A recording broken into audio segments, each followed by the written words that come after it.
AB এবং কথার ওপর প্রতিশোধ নিতে ফিরে এলো প্রান্তিকের ভাই প্রনীত। হ্যাঁ বন্ধুরা, আমরা এমনটাই দেখতে পাবো কথা ধারাবাহিকের আজকের পর্বে। থানায় এসে প্রান্তিকের সাথে দেখা করে প্রনীত বলে, দেশে ফিরে আমি তোকে এইভাবে দেখতে চাইনি। ড্যাড জেলে, তুই জেলে, আমাদের বিজনেসটা শেষ হয়ে গেল, আর তুই আমাকে কিচ্ছু জানালি না দা। আমি জানলে এত কিছু হতো না। লিসেন দা, শুনেছি, সব শুনেছি আমি। তাই এখন থেকে সব কিছুর দায়িত্ব আমার। যারা আমাদের এই অবস্থা করেছে তাদের শেষ করে দেব, আমি গুড়িয়ে দেব। প্রনীত বিশ্বাস ইজ ব্যাক। প্রনীতের কথা শুনে প্রান্তিক বলে, তোকে পারতেই হবে, তুই পারবি। গুহবাড়ি, অগ্নিব, কথাকলি, ওদের সবাইকে শেষ করে দিতে হবে। প্রান্তিকের কথা শুনে প্রনীত বলে, জাস্ট ওয়েট অ্যান্ড ওয়াচ, তুই শুধু দেখতে থাক এবার আমি কি কি করতে পারি। অন্যদিকে কর্তা দাদু কথাকে বলেন, তুমি দ্বিতীয়বার এই বাড়িতে বউ হিসেবে এলে, আর দেখো কেমন একটা দারুণ খবর পেলাম। আমাদের tonic of the decade award পেয়েছে।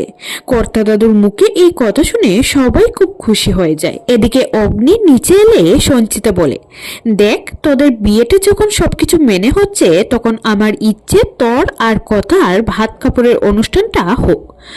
গতবার যা করেছিলি তার জন্য ওরা কেউ সাহস পাচ্ছে না এই কথা বলার। তখন অগ্নি মনে মনে বলে, সরি গোবর দেবী, কাজটা ঠিক হয়নি।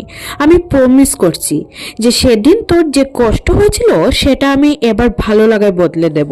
তারপর অগ্নি সবাইকে বলে এই ভাত কাপড়ের পুরো ব্যবস্থাটা ও ওর নিজের মতো করবে, তবে কেউ যেন কথাকে কিচ্ছু না জানায়। এটা কথার জন্য একটা সারপ্রাইজ।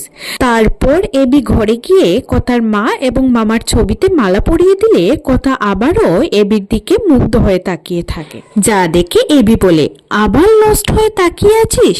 তাড়াতাড়ি নিচে আয়, একটা সারপ্রাইজ আছে।